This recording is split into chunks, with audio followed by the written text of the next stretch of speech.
পাহাড় থেকে মুহূর্তেই নেমে এলো কাদা স্রোত, পানি আর ধ্বংসাবশেষের ভয়ঙ্কর স্রোত। এতটাই শক্তিশালী ছিল সেই ঢল যে গাড়ি বাস ভেসে গেছে খেলনার মতো, তলিয়ে গেছে ভবনও। নেপালের তিব্বত সীমান্তবর্তী এলাকায় হঠাৎ এমন ভয়াবহ ভূমিধস ও বন্যায় এখন পর্যন্ত ১৬২ জনের মৃত্যুর খবর পাওয়া গেছে।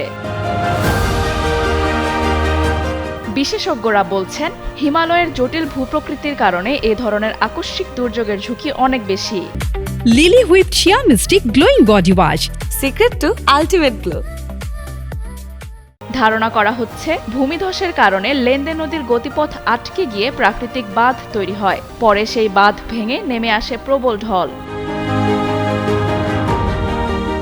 আরও ব্যতিক্রমী বিষয় হলো, দুর্যোগের আগে এলাকায় উল্লেখযোগ্য বৃষ্টিও হয়নি, তাই এটি প্রচলিত বন্যা সতর্কতা ব্যবস্থার জন্যও ছিল অত্যন্ত কঠিন একটি পরিস্থিতি। মার্কিন ভূতাত্ত্বিক জরিপ সংস্থা জানিয়েছে, সেখানে ৪.৪ মাত্রার ভূকম্পন রেকর্ড হয়েছিল। তবে প্রাথমিক বিশ্লেষণে দেখা গেছে, ভূমিকম্পের কারণে ভূমিধস নয়, বরং ভূমিধসের কারণেই ভূমিকম্পটি হয়ে থাকতে পারে। এদিকে উজানে নদীর গতিপথ এখনও কোথাও কোথাও আটকে থাকায় আরও একটি প্রবল ঢলের আশঙ্কা করছেন বিশেষজ্ঞরা। জলবায়ু পরিবর্তনের সরাসরি প্রভাব ছিল কিনা তা এখনই নিশ্চিত নয়, তবে হিমালয়ে হিমবাহ গলে যাওয়া, বরফ সরে যাওয়া ও ভূমিধসের ঝুঁকি বাড়ার মতো পরিবর্তন ঘটছে। তাই নেপালের এই দুর্যোগ নিয়ে এখন শুরু হবে আরও গভীর বৈজ্ঞানিক বিশ্লেষণ।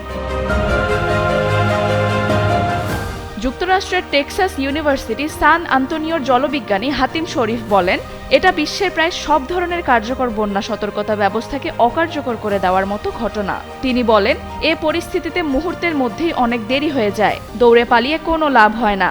গাড়িতে করে পালানোর চেষ্টাও কাজে আসে না, কারণ দ্রুতগতিতে ধেয়ে আসা কাদা পানির ঢল ভয়াবহ প্রাণঘাতী হয়ে ওঠে। এটা অনেকটা তরল কংক্রিটের মতো। International centre for integrated mountain ডেভেলপমেন্টের প্রাথমিক মূল্যায়নে বলা হয়েছে, প্রাথমিক মূল্যায়নে সীমান্তের চীনা অংশে কোনো অস্বাভাবিকতা ধরা পড়েনি।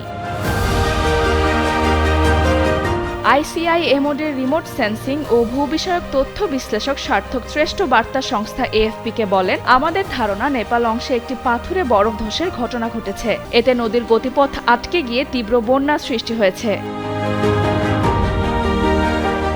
মান্তাসা মিম, যুগান্তর নিউজ।